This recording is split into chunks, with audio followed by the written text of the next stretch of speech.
Hello friends and welcome to Noclip's Production Masterclass, or whatever we're going to call this series. This is the first episode in hopefully a long series where we dive into the many different nuts and bolts that are required to put together a Noclip documentary.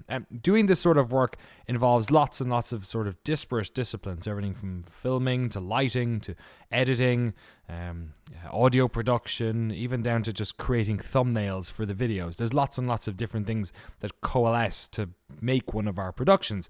And I feel like I was in a very fortunate position that not only did I sort of teach myself over a number of years, but then I got to work at GameSpot and sort of test out a lot of the stuff that I learned and also learn a lot more about the best way of doing a lot of these things. So hopefully with this project, what we're going to do is essentially expose you folks to lots and lots of different disciplines, explain how we do them, at least myself, Jeremy Jane, the camera op we use, and perhaps also Esteban Martinez, who's our sort of our latest camera op, who shot a lot of the behind the scenes stuff in our latest project, this Fallout one, and sort of show you at least how we produce the documentaries that we do in these little videos, and then open up to questions that we can hopefully answer as well. So the first one that I'm going to do on my own right now is the sort of the anatomy of a trailer. Trailers are really important, not just for getting word out about the documentaries, but as me as an editor, it's actually the first thing that I work on. So whenever we go film somewhere, we do our stand-ups, we do our interviews, I sit back, and there's sort of two main jobs that I have right away. The first is to pull selects from the rushes. So rushes is basically the sort of all of the footage that we collect, and then selects are the pieces that we want to put in the documentary. That's the sort of one of the first jobs, and the second one is to make the trailer. The rushes, getting those selects from the rushes, that's sort of, I use the trailer as sort of something that to motivate me to make sure that I don't know, get really good stuff, because all the really good stuff I want to put in the trailer. It also helps me build a sort of a mental image of the size of the project and the different things we're going to be talking about. I tend to take notes and things like that. But the trailer itself, it's probably most important for dictating the aesthetic of the rest of the project. So in each project, we use different sort of visual hooks in the editing process that are unique to this one project. In this one, it involved a lot of sort of distorted VHS type stuff, like lots of green to be Fallout, and then lots of what's known as light leaks, to sort of emphasize the historical Elder Scrolls-y stuff. So those are the two like visual languages that we had. It wasn't like I woke up one day and went, you know what, we're going to use a bunch of green stuff that looks like vats, and then we're going to use a bunch of light leaks to make it look like old dragon times. That all happened during the trailer process. I was editing this 3-minute piece of video where you're really getting down to the nitty-gritty. You're looking at it on a millisecond by millisecond level that you're kind of not on a 90-minute documentary. You can't afford to look at it that much, at least not until right in the end. So I love doing the trailers because it sort of sets the tone. And then the things that I learned in the trailers, I apply to the larger project. So the way we're going to look at this is it's a little bit backwards, because obviously the process of making the trailer comes from iterating and going back and going back. And this trailer was probably edited for about 3 weeks. Not just the trailer, but the final version of it would have come together. I probably would have had the doc maybe 75% finished by that time as well. But during that process, I'm just developing the language. So obviously we're kind of coming at it from the reverse perspective, where it's the finished timeline. But we're going to go through it pretty speedily, or pretty minutely, just to sort of give you an idea of the different disciplines and different things that are happening during the trailer, and also the ways in which I sort of used my experience through editing this trailer to come to this final project. I'm not going to play through the trailer once. I would recommend you to go watch the trailer if you've not seen it yet. It's on our Noclip channel, YouTube channel. I'll put it in the comments as well. Yeah, I'm gonna go through basically how this whole thing came together. So here's our timeline for the trailer. The project name we gave this was Roads. The reason we did that was because the Greenbrier Hotel in the sort of, they have a version of in Fallout, was part of something called Operation Greek Island, which was where the presidential bunker was. So it was a little sort of nod to that. Whenever we referred to this project internally, myself, Jeremy, or Esteban, we referred to it as Roads. We also, all the different bins I have over here, If you're new, this is Adobe Premiere. If this is the sort of the way that I have it set up during my editing process, where I have the sort of the clips that I pull up end up in this window, and the final one is here. I have it on full here. There's a couple of digital effects that might slow this thing down, but we'll see. It should be okay. And then over here in the bottom left is my bin with all my different bits in it. We divide it into different days of filming, other sort of bins full of things that maybe I can pull from. Like I put all the different games in here separately. So Ghost was Fallout, so Ghost 3 is Fallout 3, Ghost 4. Skybox was Skyrim, all these different things. Cruise was Oblivion. There was all this silly, just ways for me to remember what they are, but I didn't want them to be public in case I opened this up one day. I didn't want Twitch to see it and it would say fucking Starfield or Oblivion. So that's where all that sort of stuff is. And then this is our main timeline we're looking at here. So the trailer's about, what was it, three and change? It's probably about as long as I'd make it. The sort of common knowledge and video stuff is that if a trailer's longer than if it says 2 minutes in it, as long as it's not past that, then you're free and easy. But I always leave a little bit at the end to put end screen annotations on YouTube, so it ended up pushing it over 3. But I was fine with that in the end. So here's the start of the video.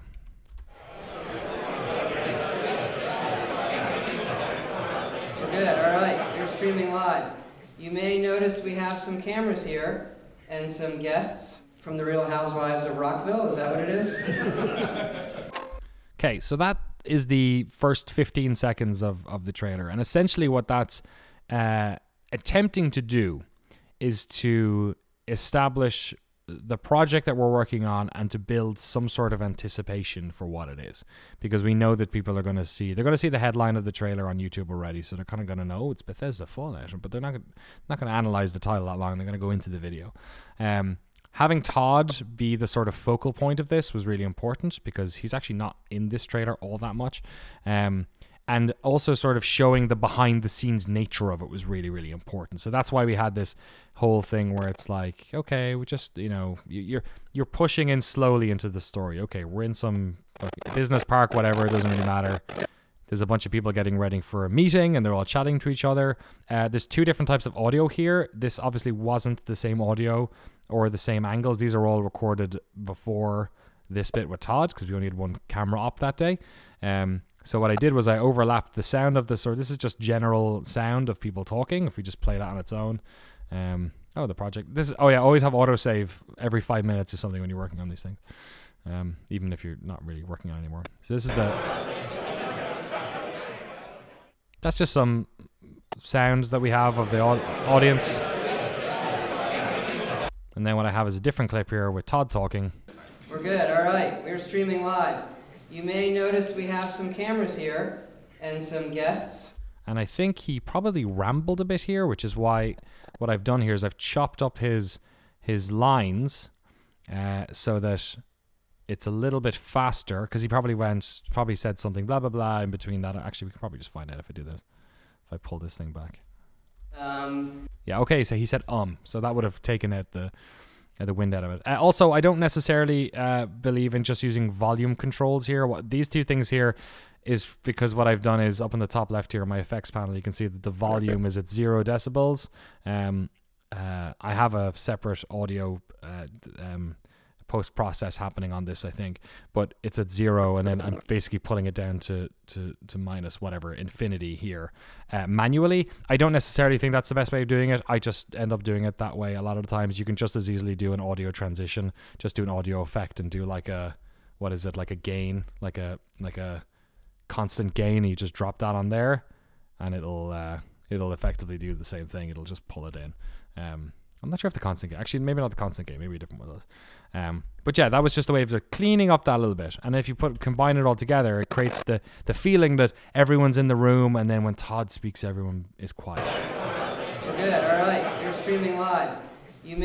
Which obviously is completely artificial, but it gives you that sort of effect. The other reason for not showing Todd until the end is that people who know his name or recognize his voice or any of those things, they kind of get a little bit. They get like a, what is it, like a 5 second lead in where they might know, and then you give them the answer. And this is the thing that a lot of directors use. David Fincher is probably my favorite director, and if you watch, there's really good YouTube videos that break this sort of stuff down. But if you look throughout his work, what he tends to do is the end of Seven is probably a good example. I don't want to spoil the end of Seven, but it's a good example where he's constantly setting up situations where the audience is asking a question, and he makes them wait before they get the answer.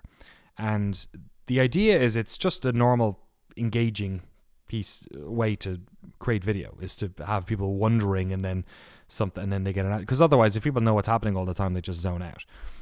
So what we're doing here is we're where are we? Like what's going on? Where are we? Okay, we're in a building. Is that Todd Howard? Is that what they're talking about? What are we doing here? Like why are we recording this? Why isn't it an interview with somebody?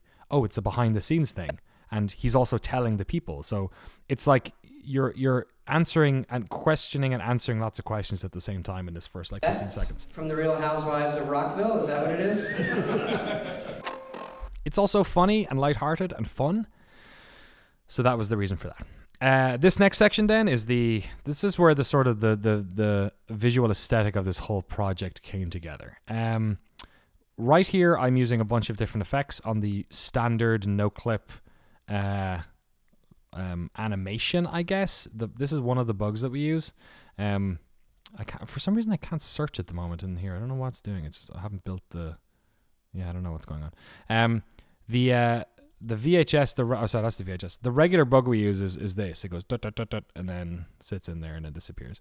Actually, it's probably this guy here, isn't it? Yeah, I have a frame hold in here because it doesn't actually stay as well as I wanted to manually animate it. But essentially, we've got a couple of different things going on here. One, this is actually not part of the logo. I added it in, I think, back on the Rocket League doc, which is why it says YouTube endcard noclip _orl final doc.png, because we never had a subtitle. So I've used this same PNG image. It's literally just like a piece of text floating that I just put there. So but I go back into other projects and just copy and paste stuff all the time. So that's how it happens. So that's what that is. And then this guy up here is the VHS effect. There's a couple of different effects happening here. The VHS effect is a piece of video that I got, actually, funnily enough, back at the Rocket League doc, because I think maybe when I last used it, I think I use it fairly frequently. I might have used it in the Warframe doc as well. Let me see if I can find it. It's a really, really long piece of video. How long is it? It's a 40-minute video of VHS static. So you just play it, and it's just like, look at it. So there's loads of different bits, loads of different flavors in there. Scan lines, a little bit of dirt, and it just keeps going and going and going and going and going. I got a bunch of this stuff. We'll dive into all these different. I got glitch transitions and light leaks and all this sort of stuff. It's my little FX bin that I've sort of built over the past couple of months. But essentially, what this thing is, all it is that VHS effect that's on, and I have one thing on it. Actually, I thought I had a color replace, but I actually don't. A color replace would work just as well. What I have is actually a plugin that I purchased from Red Giant. I think maybe it's $100 a year for this package. I forget. Where it's essentially a preset that creates a different type of digital effect. Some of them are colored. You can fuck with these as well in terms of the color and all the effects as well once you're in there. But these are just the presets. So all the different damage and you sort of have to tweak this stuff to get used to how it all works and whatnot. And you could put different masks on it as well if you want. A color replace would essentially work probably just as well, because all it would do is turn the rather gray looking. You might have to like boost the brightness and contrast to make those things really pop before you replace the color. But you could just do a color replace and say everything that's white here turn to green. The hollow matrix thing adds a bunch of probably different types of green to it. It gives it a bit more depth and variety. But that's essentially what that thing is going on. And then the thing at the start is straight up an analog transition preset that I purchased. Oh, it's going to freak out now. I bought a bunch of these off of some website. I forget what website it was. I gave some Russian guy like 20 quid, and it was like 200 of these different analog presets. Different glitches and stuff. So I have a bunch of them here. So here's one. Here's another. So they're all like just different versions of it. And essentially what you do is, if you've never seen these before and you don't, like, I'm not very good at doing motion graphic-y stuff. I'm kind of learning After Effects at the moment. But for instance, if we want to use, let's use a different one that looks a bit unique. Like, there's digital ones here as well, which are a bit more blocky and on the nose. That one there is kind of cool, actually. Let's use that one. So what you do is you drop it in. Obviously, if you drop it in, it's just on top of it. It's not really doing much. But if you go to Effect Control, you change the blend mode to, I guess, Screen, probably. Then essentially what it does is anything that's black, and it turns it into an alpha channel, so it makes it see-through effectively, anything that's black. And then probably what you want to do, I never understood why the opacity always has a time on it, but turn that off and it just like maybe crank it down a bit, because you probably don't need all that, so you can just do that, and then it'll look like, see it doing that little thing. So it's actually you probably don't want to do that, because you probably need it higher. Yeah, so essentially what I have is I have one at the top, and then is the one at the end the same one? I think it might be different. This one is glitch 1. This one is glitch 4. Yeah, so they are actually different. The other thing that's happening is the audio.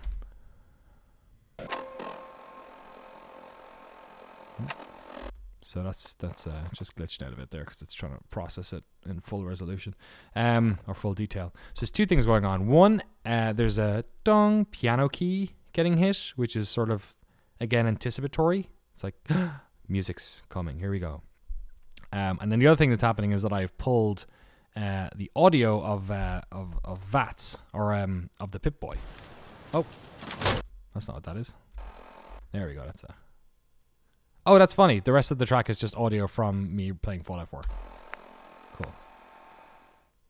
So that's the sound, and I've basically looped it a couple of times. There's a couple of different versions here.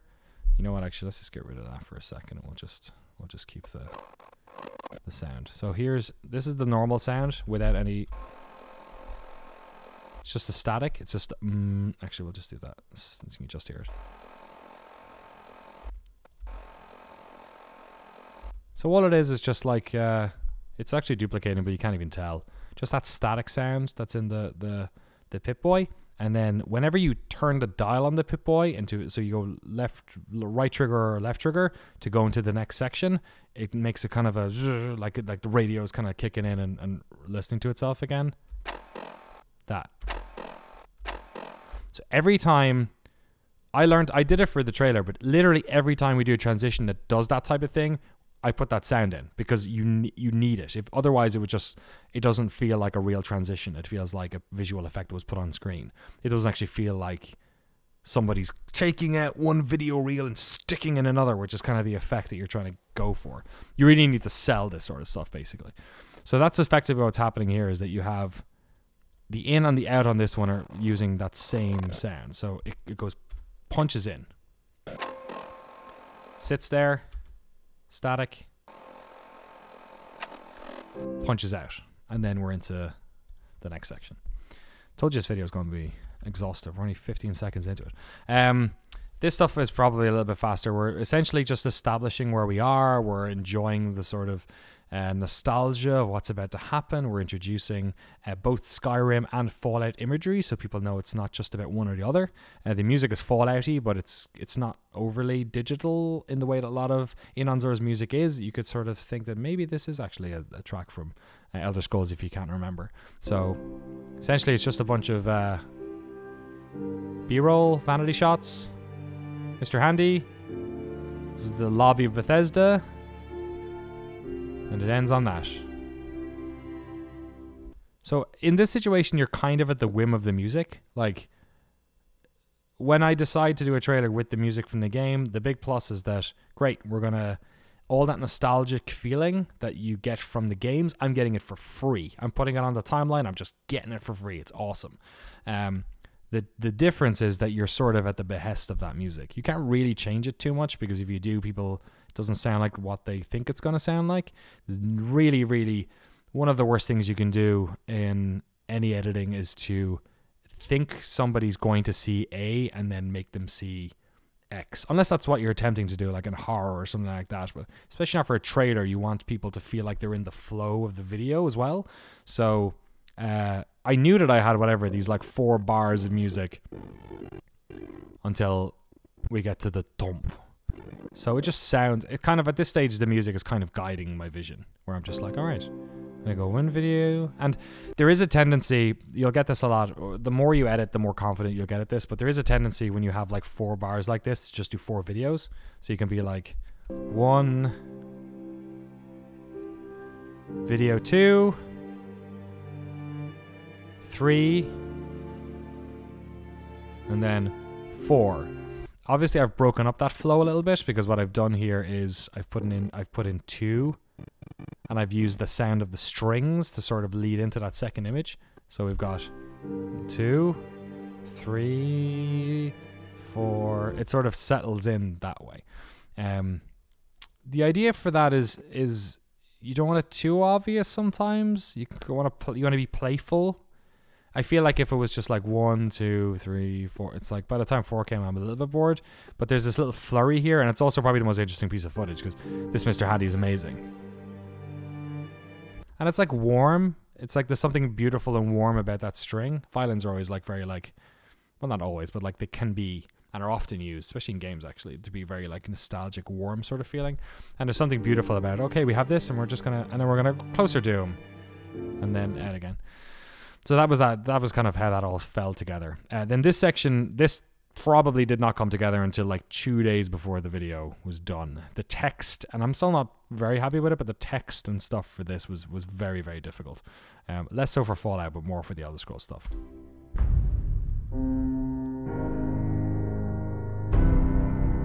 So I played Daggerfall first, and then... So I think what I ended up doing was I think it was when I came up with the thumbnail for the final video, which uses this double bar sort of aesthetic, which is, I'm not even sure if it is used in Elder Scrolls imagery at all in the logos, but it felt to me like old worldy Lord of the Rings to have these bars holding everything in. But this whole section was a lot of work. So there's a couple of things happening here. One, we've got the B-roll. This wall that Jeremy shot was just a wall that's in their office that has all... It's basically the wall from the intro / teaser trailer or first trailer for Skyrim. It's not particularly well lit there, but Jeremy did a great job of making it look quite detailed and casting some pretty dramatic shadows on it and stuff. And then essentially what we did is, sorry, first of all, everything we do is color corrected. So this is what it usually looks like. And then Jeremy color corrects it and makes it look like that. So he's a fucking genius, first of all. Like literally every shot we have is like, look how dirty that looks. That's how he makes it look. So yeah, hire Jeremy Jane to color your stuff. Then when I got the lines, I realized, oh, I should do some sort of visual flurry that uses lines. So one of the lines that I had in one of these packages was this forms thing, and it basically is just like a bunch of lines doing that. It doesn't really look like much, but again, if you put an alpha channel on it, it looks like either like drawing a map or something. I didn't even edit it between sections. It actually still kind of works because just how transparent it looks, you can't really tell if it's different if it's flowing between the two, and it's just a little bit of a visual flurry. The other thing that's happening here is the light leaks. So if we get rid of that, we'll get rid of the text. You'll see these light leaks. See this little red guy? Did this in the trailer for the Rocket League video too. So people overuse these a lot. I could say I probably overused them a bit in this trailer, but they were really working for me. And essentially what light leaks are is it's just like this shit. It's just people getting a lens in a camera in a dark room and essentially just playing with light to create sort of fake solar flares and things like that. But not just solar flares, these type of things where, like, imagine like if you're shooting outdoors and you move the camera and it catches a bit of the sun and the slightly part of the lens ends up getting it. You get this effect called a light leak. There's lots of different, this is kind of the more generic-y type one. I have 2 whole libraries full of these things, and some of them are quite dramatic. Stuff like this reminds me of, I think it's, what's it called? Is it Sex Tape it's called? It's a Deftones song. They shot it underwater with like plastic and shot lights into it. It's unbelievable. It's one of my favorite music videos ever. So there's quite a diverse amount of these, and there's no real rhyme or reason to when they work and when they don't work. You kind of just have to feel it out. But essentially the way I like to use them is as transitions. So this is quite a dramatic, like, you see it explodes right as the transition happens, and that's by design.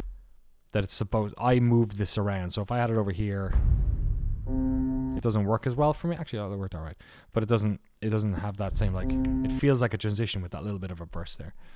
So same thing as last time. I have it as a screen. I actually have it at 100% here because it did. I guess if I turned it down, it wasn't gonna be as effective. So that's at 30%. Can't really see it as well. So, and then I have another light leak on this end. As it pushes into that, you'll see it go boom, kind of like flashes it a bit. And then the text was like, embark on a quest. It's very, here we go. We're watching this trailer. We're getting hyped. Embark on a quest. And then message 1. There's 3 messages I wanted to talk about in this trailer. One, I wanted people to know that we were doing stuff about the Elder Scrolls. I wanted people to know we're doing about stuff about Fallout, and I wanted them to know that we're doing stuff about the new unannounced or untalked about Fallout game, Fallout 76. So this section is all about Elder Scrolls. So it's like, boom, we're doing Elder Scrolls. Even though at the start there was like a Fallout-y type Noclip thing, don't worry, we're also doing Elder Scrolls. So I played Daggerfall first and then got hooked. And so this is Matt Carfano, who is the lead artist at Bethesda Game Studios. I'm very much a fan of having audio come in before people. You don't, like, again, it's asking a question. Who is this person? What are they talking about? What do they look like? That type of thing. So I played Daggerfall first and then got hooked and started playing all the other.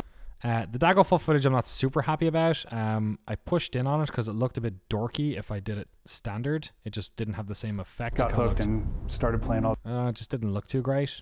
So I wanted to show the first personness. I didn't want to go for this big frame to like, boop. It just looked like, we're doing this big documentary about these video games. Boop. It seemed to not really work for me. So I'm not sure if it's perfectly effective, but I'm happy with this rather than the alternative. And started playing all the other Bethesda games. But Arena at the time, I was like, oh, I don't know, that cover's so goofy. I don't think I could get into that. You know, after we... So this whole part was like, again, trying to be funny, lighthearted. People are reminiscing about their games. We're going to start from the start and we're going to get to the future. So we need to talk about... This was one sentence, basically, where he talked about Arena and Daggerfall. So instead of me having to do, here's a person talking about Arena, here's a person talking about Daggerfall, or here's a person talking about just Daggerfall or just Arena, I had this one sentence that really, like, you know, in the space of, what do we got? 38 through 47. So in the space of 9 seconds, he basically wraps up 2 of the things we're going to talk about. And then I didn't really have any ones about Morrowind or anything that was like particularly good. So, but I had this line from Ashley, which I quite liked about Redguard, so I put that one in. You know, after we finish Redguard. And again, I'm using the B-roll as a transition. So instead of punching from one person to another, it feels more free-flowing. It's like, okay, we have Matt talking about... I was like, oh, I don't know, that cover's so goofy. I don't think I could get into that. You know, after we finish Redguard. And we're done with that, and then we're into this new story. Who's this new person? The whole team, the whole entire company went downstairs into the basement, and we would all package the games up to be shipped out. And that was sort of how things worked back then. So that establishes like that whole thing, and that's sort of how things worked back then, and showing these old awards and games. Again, it's just laying a foundation of we're going to talk about all this stuff back then, and hopefully the 2 things we've just picked out have piqued your interest. You're like, oh, that's interesting, and then we'll answer them in the doc. So it's a lot of like, we're not trying to like come out with the big hitters. We're trying to like present interesting questions that are feeding your sort of like anticipation of the documentary itself. And that was sort of how things worked. Another light leak here up here. You can maybe see it back then. But I think... See, up here. So I'm not really sure about this one. It's a bit on the nose. It works well here, and then it's kind of too bright here. I played around with this for a while. It kind of looks like this. But I think the technology, it was the first... I think the reason I stuck with it is because the sound of the fireball coming out of... It kind of worked. I don't know. It might be a bit on the nose. If I was to redo this, I'd probably either do a transition or just straight up knock this one. Oh, did I already have a transition on there? No, I didn't. Knock this one down to like maybe 25 and then go maybe a little bit less on the nose. But, you know, let's leave it the way it is because that's the way it was. And then Todd's voice again is coming in talking about... Oblivion, because again, the music demands that I only have this much left to talk about Elder Scrolls before I get into the next bit, because the next sort of section of music is coming up. I think the technology, it was the first bit. So I do that, and then you can see the audio and the video. There's a cut here because if I didn't, it'd just be like waiting for the goblin to come over. So instead, there's a cut where it's like fireball, The first big and then open world. and all that gameplay is stuff we record. So I record this. Turn the music off whenever I'm recording gameplay. I actually usually use Shadowplay because it's super good. It's like I'm using Shadowplay right now as well. It's really, really effective. And essentially what I do is I turn off the in-game music because otherwise it would be a nightmare to record. Sometimes I forget, so let's see if I did it this time. Yeah, so this whole section of gameplay, there's no music. And when I first started recording gameplay, I didn't really do that, and what I'd end up doing is not using any game audio, and sometimes that's okay, and sometimes it stands out. I think I'm using game audio a lot more now as a tool. So here, for instance, the Red Guard stuff. Stairs into the basement, and we would all package the game. Be cool even if that was like, you know, maybe like 15 decibels lower, and you could just hear cling, cling, cling, cling, maybe. I think I didn't use it because there was like some weird music happening on this footage. This is footage I pulled from YouTube, so we credited the person we pulled it from. I literally could not get a playable version of Red Guard. It's impossible to find. But this sort of stuff, it means that you can add that bit of flavor. So if you didn't have this, let's mute that for instance and see how it sounds. Work back then. But I think the technology, it was the first big open world. And then we'll go, oh, and then you'll see one of my favorite things about this. But I think the technology, it was the first big open world. The other thing is, here's a little bit of insider. Todd slaps his wrist. Open world. Slaps his leg. Open See that? world. Open world. That's not the sound of this goblin hitting the ground. Open world. But it makes it look like it is. Open world. So that was another kind of happy accident / cover up for the doc, because I couldn't get rid of it. Look at the audio. Look at the audio here. Open world. It's like literally when he's talking. So if I was to drop that, World. just say open whir. Open world. I wouldn't be able to. So, yeah, that was another kind of thing there, I guess. Just Anyone could play. and then I light leaked out of this, I think. Oh, I didn't. I did the transition. So anytime I'm transitioning into Elder Scrolls stuff, I'm using these analog transitions, and anytime I'm going into Fallout stuff, sorry, if I'm using the Elder Scrolls stuff, then I'm using the light leaks. That's kind of, and that happened from doing this trailer and learning that process, and kind of establishing that, and then I pulled that into whenever we had title transitions in the full docs. I used those. Sometimes I often just pulled them right out of this timeline and put them in the other one. So it's going to struggle a bit here to render this at full. So let me drop it down to 1/4. So this thing here, this is just the quality for your window. If you don't have that much RAM or you've got a lot of effects going on, you can drop that down, and it makes it easier to run in real time. We had to create gun combat from the ground up, something this company hadn't done since the Terminator game. So now we've had a minute of trailer, people are kind of up to speed a bit. They're like, now they're watching. You can be a little bit more busy in your editing, which I like doing. I like forcing people to sort of look a little bit, or even like if they're not looking, just giving them the impression that there's so much information coming at them that there's like, oh my god, I'm being inundated with information. I'm learning so much about this, which I quite like. So this section here, again, similar kind of thing. I'll actually drop it up again to the other one. It is the VHS, the Feller VHS thing with that little hollow matrix effect on it, turning it green. There's a bit of footage Jeremy shot with some really good color grading. Actually, I changed the color grading on this one fairly significantly because I wanted it to look greener.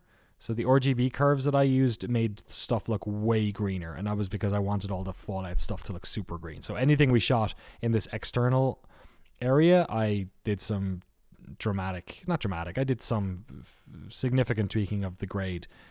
His brightness and contrast and luma curves and all that stuff was perfect. I just kind of tweaked the color variables to make it a little bit darker. And how you do that is just tinkering, just playing with it and seeing and getting used to it and all that sort of stuff.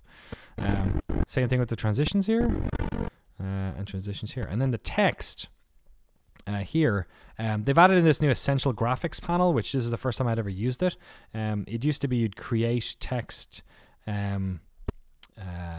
layers, and you'd have them in your bins here, and you'd make one and it would say Fallout, and then you drag it onto the thing. The way they have it now is it works like almost like a Photoshop layer where you just have text that you just literally just move around. It doesn't exist in the bin, it just sits there. So these ones, I used a fairly neutral font. I think it's Bebas, perhaps. Bebas New. Oh, it's Big Noodle titling. Okay. So it's actually the same font that they use for Overwatch, which throws some people off, especially because I used it oblique as well. So when you side oblique it like that, like oblique is kind of like an italicism, but just not as dramatic. It makes it look a little bit Overwatchy, but what was on this was a bunch of different stuff. So there's a color replace, because it was just... oh, I did the color replace after the hollow matrix, didn't I? So if I reverse those, it looks a bit weirder.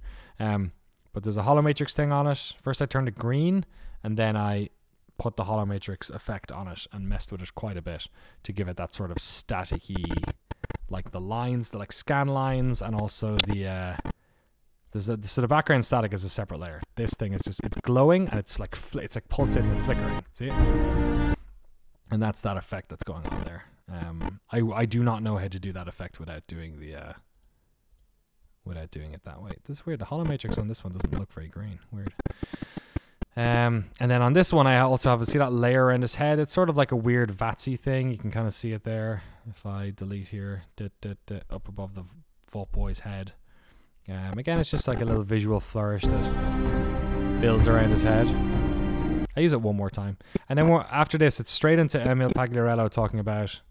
We had to create Fallout 3. So here's some B-roll of the old Fallout 1 and Fallout 2 in the manual, and a Pip-Boy logo from the special edition of Fallout 4.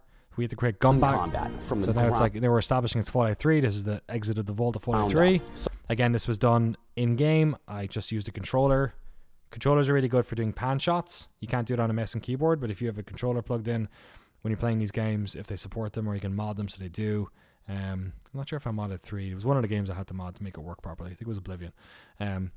You can do slow pans. You just hold the analog stick and just let it move.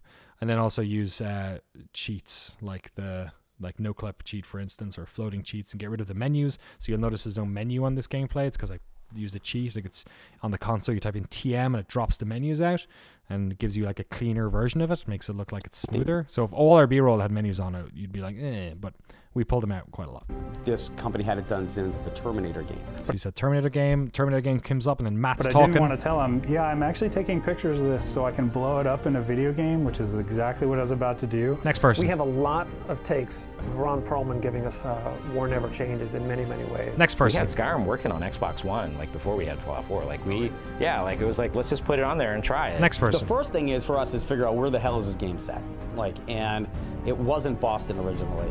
So that whole thing is about Fallout, and it's just the same part as the one I demonstrated with the Elder Scrolls, where we're just going, we're overlaying footage, and people know some of these people now, so I don't need to. Generally, I don't like not showing people, because here's my like video layer, then it's an adjustment layer for the color grade, and then there's the B-roll. So if I drop the B-roll, you can just see they're all talking. But at this stage, you knew some of these voices. You didn't need. I needed to establish the audio director here. Matt, we already knew. Emil's here for the first time, maybe, I don't know. So it's again, it's that same thing. It's that same discipline of like showing people, but we're cranking it up. We're getting a little bit faster here. We're being a little bit more dangerous and daring with our editing, because like people are now, they're engaged and they're watching and they're here. But I didn't want to tell him, yeah, I'm actually taking pictures of this so I can blow it up. And again, you're getting to, now you know most of the tricks I'm using here, right? We're using these transitions in between so these. I can blow it up in a video game. Nice little cut between the two of those. He's actually referring to the Capitol building he's blowing up, but like nobody knows because it's the trailer. So I'll just, whatever. I think this shot of the Washington Monument I had was probably better. So pictures of this so I can blow it up. And I'll stick the trailer in. That's another thing people already know. Up in a video game. Also, by this stage, I don't think I'd actually recorded any B-roll for Fallout 3. So. Game, which is exactly what I was about to do. We have a lot of takes of Ron Perlman giving. Again, and you're doing a lot of like shaving off people going and ah. So let's see what was actually being said. A lot of takes of Ron Perlman giving. All right, so there's like a gap there. So what I'm using is the B-roll as a shield. So I make the cut here. I get rid of all that empty space. About to do. We have a lot.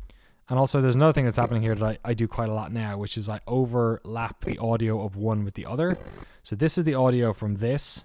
This is the audio from this. So once we get to here, we're done with Matt's audio. We have a lot. See that? And that little bit of a section. We have a lot. That little bit of a lead in Let's see it the other way. Exactly what I was about to do. We have a lot of takes. We have a lot of takes. It's only like a little, I use it more dramatically later, but, or in other parts of the edit, but that's another trick you can do that sort of like leads people into the next section. It's essentially another transition. It's just not like fading to black or dissolving or transitioning from one into the other, cross dissolving or making a VHS thing pop up. But it is another transition technique. It's just over or undercutting on the previous one. There's probably terms for this shit. I didn't go to film school, so I don't know. But it's another way of like, you can do it the other way too if you want. You can have it so that, you know. To do. We have a lot Doesn't really work to do. We have a so well there. You can do it sometimes, especially, I find it especially useful when people have, like, if he said something immediately there that I wanted to cut out, I could use that transition to ease that, because otherwise you'd be like, and this is what I thought, and this is what I thought, and it would cut it. But if you go, and this is what I thought, and if before his mouth starts moving, you have the overlap on the other one, then you can, instead of it being a dramatic cut that pulls it out, you can sort of soften it a bit. We have a lot of takes. Ron Perlman giving us War Never Changes in many, many ways. We had Skyrim working on Xbox One, like before we had Fallout 4. Like it was like, let's just put it on there and try it. The first thing is for us is figure out where the hell is this game set. Like, and it wasn't Boston originally. And then here we have a light leak and a analog transition. Both are happening. That transition's over into the leak. You see the leak up here? It's like red. It just bursts, fluctuating all over the screen there, up here. Blah, blah, blah, blah, blah. So it's both happening. An epic quest. Again, this is a Skyrim map, but it's one that's like in development, that's got lines written on it and shit. So it's like, gives you that behind the scenes feeling. Again, and we're back into Elder Scrolls, kind of like, we've talked about the Elder Scrolls stuff, we've talked about the Fallout stuff, and this is the third thing, which is I want to tell you, we're going to talk about this other game. So it's an epic quest. Let's play it out, actually.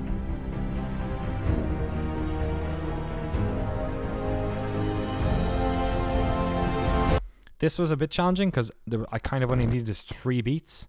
I needed an epic quest, probably up to about here, and then da-da and da-da-da. An epic quest is longer than the other ones. The other reason I left the long on the first one is because I needed this one to be the like that. And also, this is quite a lot of furious editing. So if you're going to do something furious like that, it's really good to like calm down. So what you'll see is a lot of what, whenever you watch any of the videos that we've done on, we're missing a clip here for some reason. I'll have to look into that. Whenever we're looking into, whenever we're doing an intro, the intros are quite, like the Doom intro is like really, really heavy, and then it ends on like a shot of the aid building and just sits there for like 3 seconds. So that's kind of another thing. We just like let it do its thing, and then this is quite a bit of a furious section, so we're gonna calm it down. Where the hell is this game set? Like, and it wasn't Boston originally. All right. And again, I'm using the forms here on this first section, and then the forms here again on this one. I think I might have changed where they were. No, it's about the same. And then on this one, I'm using this transition, which is just fucking crazy. Like, it's from a Spectrum. No, it's actually it's from a DOS screen. It's just freaking out of it.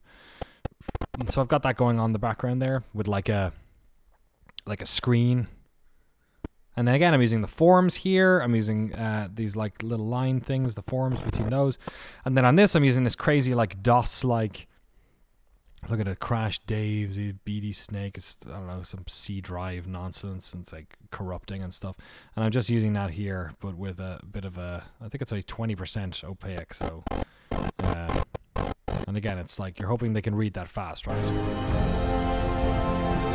And it's that big, like, here we go. We're building.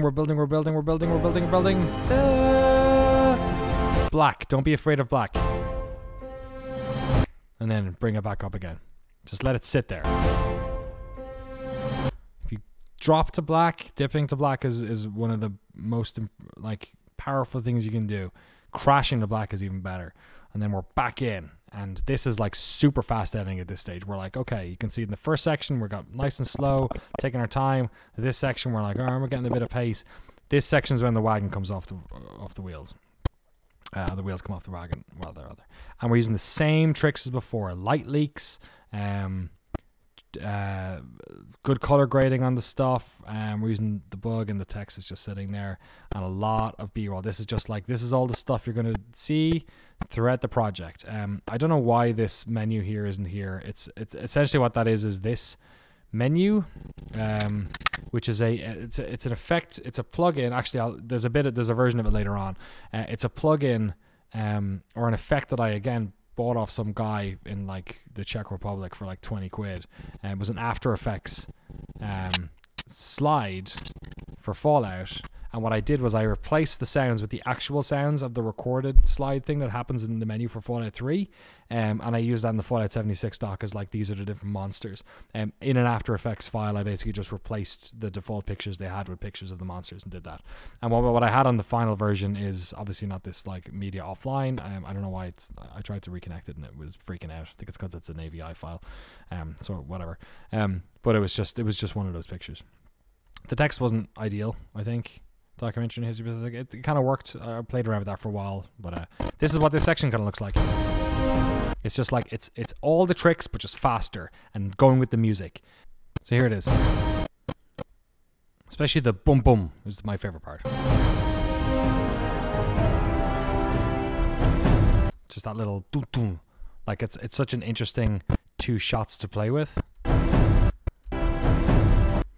And again, it establishes we're at DC. It's like another flavor. So basically all the different types of flavors of stuff we shot, I'm trying to get in here.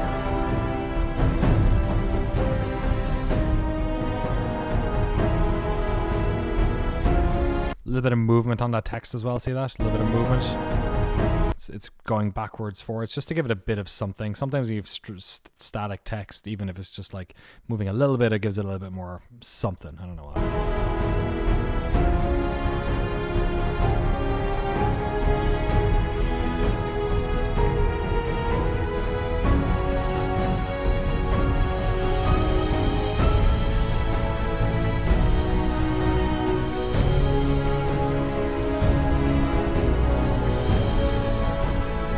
So again, this would look better if I put it on full, but this thing's crashing all the time, so I don't want to.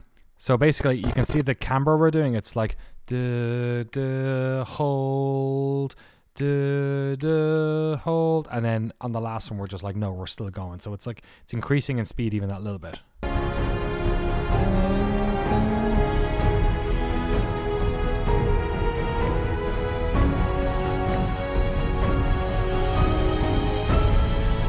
We're holding on this one. And basically what we're trying to do is figuring out a way of how to, in 2 sentences, do I best tell them what this is. And what I went for was an exclusive behind-the-scenes dive, which I thought was you could digest in one go and put in your brain, into the design of Fallout 76. Really what I want anyone to know about this is that we're working on Fallout 76, which is why the text is a different color and it's spasming. Because it's like, that's what we're talking about. These are the shots, great shots that Esteban took. And again, I have this, so that's what that shot usually looked like. And what I've done is basically put that menu over that, and I think I screened it at like maybe, 40%. Something else going on. I probably would have slowed it down maybe if I could do it again. You can see those are real light leaks. See those ones? Those are real light leaks over Jeremy's and the light. I'm not quite sure this looks great, but it's effective enough. Boom, boom, boom. So it's basically like, we are behind the scenes. We just said behind the scenes. You're behind the scenes. Hell yeah, we're behind the scenes. Look at all this behind the scenes footage we have. Behind it, well, okay, that's, you're invited, that was from the Fallout 76 trailers. We're like, you're invited. That's super behind the scenes looking. That's a fucking canteen. That's real behind the scenes. And it says, into design of Fallout 76. And then I had to get clearance for one thing we could show from the B-roll before the game came out. And it's this shot. And because they wanted to show nothing about the outside of the world. They did not want to show West Virginia. They did not want to show anything about the type of game it was. All the off-screen we had was like crazy. So I sent them 4 or 5 pictures, and I was like, here are the pictures that I think would work that we could put in the trailer. Because the only thing, we don't give them sign off on anything, But like, if they're announcing a fucking game, then I don't want to spoil it in the teaser for our doc, because that would be a nightmare. So the one they went for was this, and Reddit poured over this image because it was used for the trailer, the teaser trailer that they put out before at the Microsoft conference, where they're walking over the power armor. That's what this whole animation thing is. We were just watching him produce it, and it's the power armor from Vault 101, I think, and it has all this text people poured into and found. So we knew they were going to do that. So I checked this image a lot and made sure that it wasn't too crazy, and then that was the one shot we used.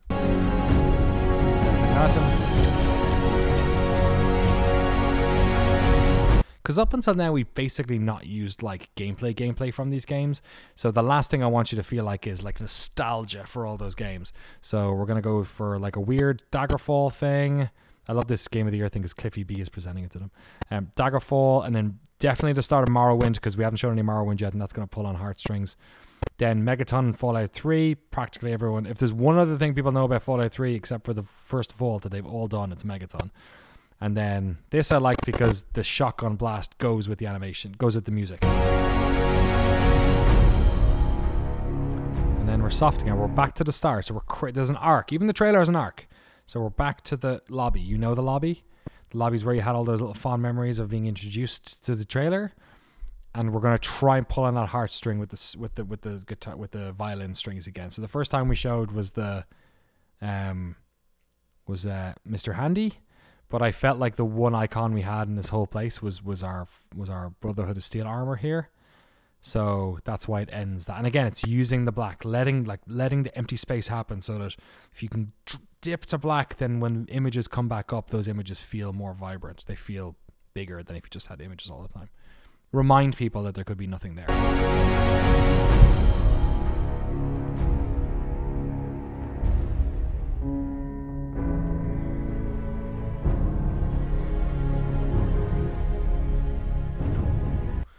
So that whole thing is supposed to be a little bit, to get you a little bit emotional about it, and like anticipating and feel it, because the music's so powerful. I mean, music's doing 90% of the work here, right? So you're just trying not to get in the way of the music, essentially, at this stage. This shot, I think I punched in on. Did I? I did. So this is the original shot.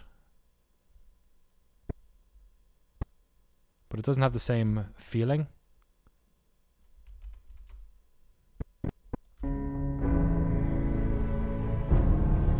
It kind of just looks like an alternative shot, which it is. Is Jeremy getting coverage? Jeremy just like filming as much B-roll as he can, because he doesn't know what I'm going to use it for or how much I'll need, so he gets as much as he can.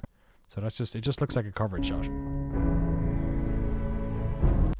But if we dive in, we really like people's close-ups of people's faces is basically the most powerful thing you can do in cinema.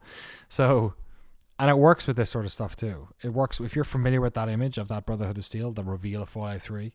If you sit a little bit, it just gives that a little bit more of an emotional bit, like punch. It's in focus. You just can't see because this thing keeps fucking crashing. So I'm doing it there. And then the last thing I want people to know, the last thing, you can't tell everything in a trailer. You can. I have 3 questions, like I said, I wanted to answer or let people know. We're talking about Elder Scrolls. We're talking about old Fallout games. We're also going to talk about Fallout 76. But there's this, what's it called? A call to action, I guess. At the end of anything you do or any article you write, you want to send people in a direction. It's not just enough to have their captive presence there for that moment. If you once you have their captive audience, you can recommend them something. And if you're writing an article, then recommend another article you wrote. And if you're playing a music song, or you play one of your favorite pop songs, then play a song that they've not heard of, or maybe play a different song. Like people, audience members like to be told what next. They want something more from you. That's why we binge watch Netflix things. So you have this opportunity, a call to action, that effectively any sort of most media, especially web media you make. And what I want people to do at the end of this video is subscribe and know what the hell is coming and when. Or one or the other. That's basically it. And if I can make them a patron, even better. But really what I want them to know is these are when the docs coming out. And then if you want a call to action, like then subscribe and give us some money, basically, right? So we can keep doing this shit. So I could have done two things here. I could have been like, the first one comes up Tuesday, the second one comes up Tuesday, June 12th. Like, it could have been in sequence, right? Bethesda Game Studios, June 5th, Fallout 76, blah, blah, blah, blah, blah. But I knew I had limited time because, again, I'm the master to the music here. The music is the master of me in this situation. So what I'm doing here is I'm leaving it all up. And also, they are complementary pieces. They are two sides of the same coin. One is looking backwards, one is looking forwards. So it makes sense to have them together. So that's why I have this thing with a little bit of a dividing line in the middle. I think the graphic, that's just like a piece of text graphic I've used or something. This graphic in the middle, it's just a white bar. Is that what it is? I don't even know where the white bar is coming from. Oh, this guy. Oh, it's part of the text. That's funny. So it's literally like just a white bar that I stuck in on that text layer. Then I've got a light leak going on here, which you can see has been cropped to only be in the top section. So if I do that, it'll come down. And then I have a VHS layer here, which again has only been showing on the bottom layer. So it's just a simple crop I've used here to shave off the bottom half of it, essentially. Pretty easy. So that's what that is. There's 2 documentaries coming. Hope you like them. And that's it. And there's something elegant. I love the logo, and I love our very elegant, short, we are crowdfunded video game documentaries. Each of those as an individual word is a statement for what we do. I think it basically covers 99% of what we do. We're crowdfunded. It's critically important to our image and what we're doing and the why we're doing it and the projects we take on. We only talk about video games, and we only make documentaries. So I make sure to put that on everything, especially when it's a trailer, because people don't necessarily know who we are or what we do. So that's why it starts with it. That's why it ends with it. And then you'll see that there's like a form to the rest of it, right? Like, we open in the lobby, we close in the lobby. In the middle, we have fast-paced, slower-paced, faster-paced, fast roller coaster pace. And then the end, like I said, once you've put them through that,